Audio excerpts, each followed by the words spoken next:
Welcome back, guys.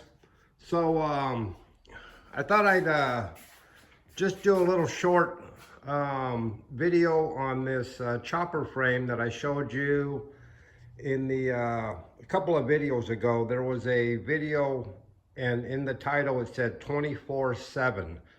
Um, so if you want to refer to that one, just look at that one, because this frame was in that video and it was covered in surface rust. So before I could do any of my work to it, I had to get rid of that surface rust. And this is what I used on it. This worked really good, this metal prep. I sprayed it on there through a spray bottle. I scrubbed it with a Scotch-Brite. I let it sit on there for about 20 minutes as I sanded around on it. Then I took a water hose and hosed it off, and a couple of towels, and dried it off really quick.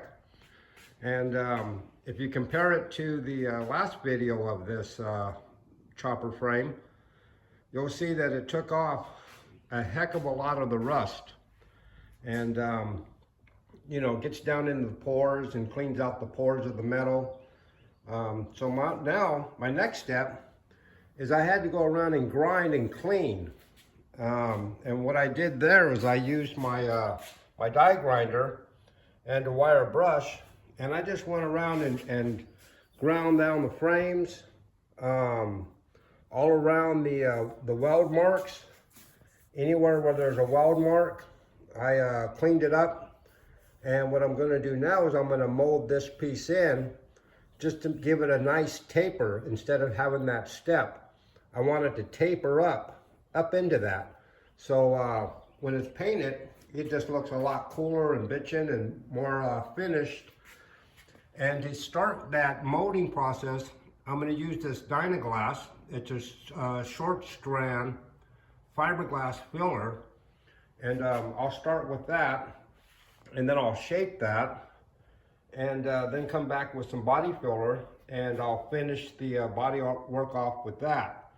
And I'll do that before I metal etch this primer, or metal etch it, primer etch it, and then I'll put regular primer on top of that.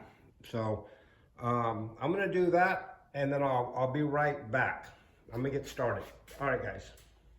All right, guys. So now I'm back. I started.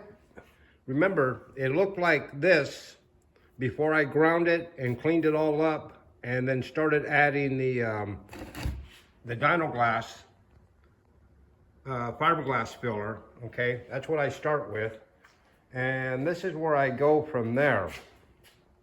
All right, so now you can see that this side, which had this big edge, now it's just going to taper off into a nice smooth surface. And I do that, like, anywhere where there's a weld mark. This is before, and now this will be after. So I go around and I do that to all the weld marks. And it just makes it look nicer than having that step there. It will just now taper back, and just look a lot cleaner when I paint it. Okay, and then the next move I'm going to do, once I shape this a little bit more, I'm going to use some body filler, and I'm going to coat everything and then sand it back and feather it back in. So it's like, you won't be able to see all this. And once I primer it and sand it, it's going to look really nice. It's going to make the frame have that extra detail to it. And then eventually I'm going to end up painting this frame. And I'm going to do the tank, the rear fender, the oil pan, all with flames. And I'm also going to flame the down tubes. And all along here, down here at the bottom of the frame, this one here is all going to have flames on it. So it should be a pretty cool paint job by the time I'm done. I'd love to just do a step-by-step as I do it and take you guys along with me on it so you can see one done. And And that's just kind of an added thing to my model cars.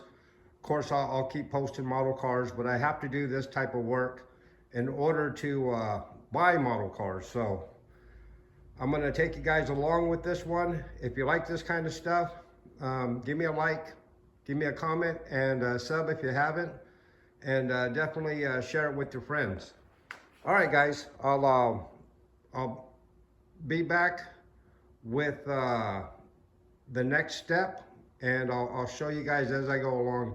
It'll be probably several different parts on this frame. So this is going to be, part one. All right, guys, thanks a lot. I'll see you.